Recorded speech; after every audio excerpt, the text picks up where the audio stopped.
রাখবেন চুনারঘাট উপজেলার বর্তমান ভাইস চেয়ারম্যান মাওলানা আব্দুল কাইয়ুম, ওনাকে সংক্ষিপ্ত বক্তব্য রাখার জন্য অনুরোধ করছি।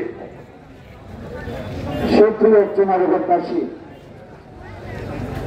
আমাদের মাননীয় এমপি ব্যারিস্টার সাইদুল হক সুমন সাহেবের আজকের এই ওনার বিরুদ্ধে যে কার্যক্রম শুরু হয়েছে সেই প্রতিবাদ সভায় আমরা যোগদান করেছি। আমার দুটি প্রস্তাব। এক প্রস্তাব হলো যে আমরা আগামী দিন থেকে ঘুমিয়ে থাকবো না রাজপথে থাকবো। আমরা ওনার বিচারে যতক্ষণ পর্যন্ত না হয়েছে, যতক্ষণ পর্যন্ত কে ফোন দিয়েছে, কার নাম্বার তাকে খুঁজে না বাহির করা হয়েছে, ততক্ষণ পর্যন্ত আমরা রাজপথে থাকতে রাজি আছি। দেখেন আপনার আলহাজ আবু হোসেন আহমেদ রহমতুল্লাহ রয়েছে। আমরা আরেকটা ভালো মানুষ যদি হারাই আর আমরা ঘুমিয়ে থাকি, তাহলে চুনারঘাট অন্ধকার হয়ে যাবে। আমি প্রশাসনের কাছে অনুরোধ রাখবো, আপনারা খুঁজে বাহির করুন কে ফোন দিয়েছে, কে হোয়াটসঅ্যাপে নাম্বার দিয়েছে, কে যোগাযোগ করেছে, তাকে খুঁজে বের করে আপনারা আইনের আওতায় নিয়ে আসুন। আমরা চুনারঘাটবাসী আর ঘুমাতে চাই না, আমরা রাজপথে থাকতে রাজি আছেন সবাই। আমরা সুমন ব্যারিস্টার সুমন হারাইলে চুনারঘাট অন্ধকার হয়ে যাবে। সেই জন্য আজকে যারা এসেছেন সংক্ষিপ্ত সময়ের জন্য সবাইকে ধন্যবাদ, আন্তরিক অভিনন্দন এবং মুবারকবাদ জানিয়ে আমার বক্তব্য করছি। আসসালামু আলাইকুম।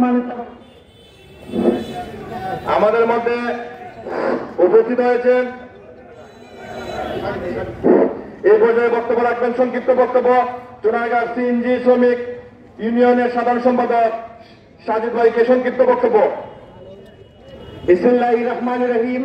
হবিগঞ্জ ৪ চুনারঘাট মাধবপুরের সংসদ সদস্য ব্যারিস্টার সাইদুল হক সুমন ভাইয়ের হত্যার হুমকি আজকের মানববন্ধনের সম্মানিত সভাপতি, উপস্থিত জনতার একাংশ, সবার কাছে আমার সালাম, আসসালামু আলাইকুম। হিন্দু ভাইদের কাছে আমার আদাব। সুমন ভাই একটা কথা বলছেন, আপনারা দেখছেন, সবাই শুনছেন, শুধু সুমন ভাই মারার হুমকি। এত আতঙ্কের মাঝেও সুমন ভাই বলে চুনারঘাট মাধবপুরের কি হবে আমি যদি মারা যাই। আমি বলতে চাই আজকে আমি চুনারঘাট উপজেলা সিএনজি শ্রমিক ইউনিয়নের সাধারণ সম্পাদক হিসাবে যে হুমকি দিয়েছে শুনে প্রশাসন চাইলে কি হয় না, বিএনপি আছে, ডিবি আছে, প্রশাসন আছে।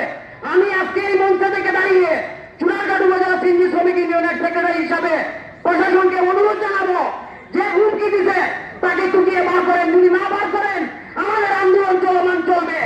আমাদের চুনারঘাটে বন্ধ সিএনজি আছে, আমরা সামনের আন্দোলনে আইন বন্ধ করে দেব। আজকে আমি সবাইকে আহ্বান জানাবো, আমরা সবাই আছি থাকবো, সারা চুনারঘাটের সিএনজি আমরা বন্ধ করে দেব। সবাইকে আমি আমার সুস্বাস্থ্য দীর্ঘায়ী কামনা করে একটা স্লোগানকে সুমন ভাই কিছু হলে চলবে আক্রমণ করে করে জয় বাংলা, জয় বঙ্গবন্ধু।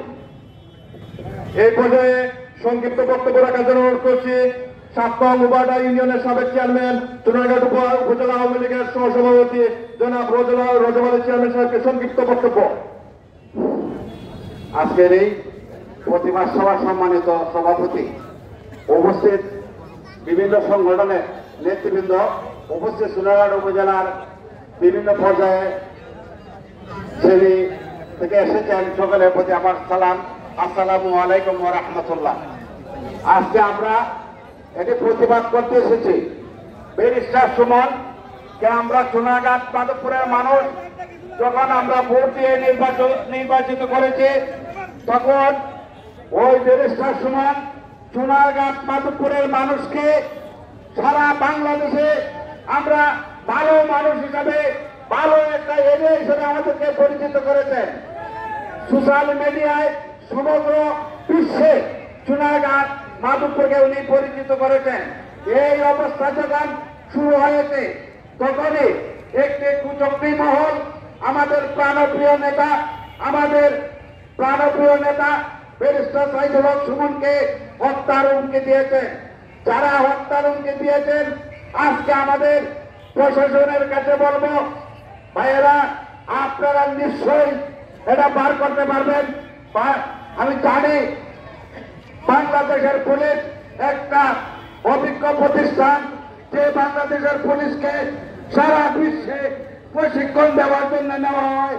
তাই আমরা অনুরোধ করব, আজকের এই প্রতিবাদ সভা থেকে আমরা আপনাদেরকে অনুরোধ করবো যারা ব্যারিস্টার সুমনকে হুমকি দিয়েছে সেটা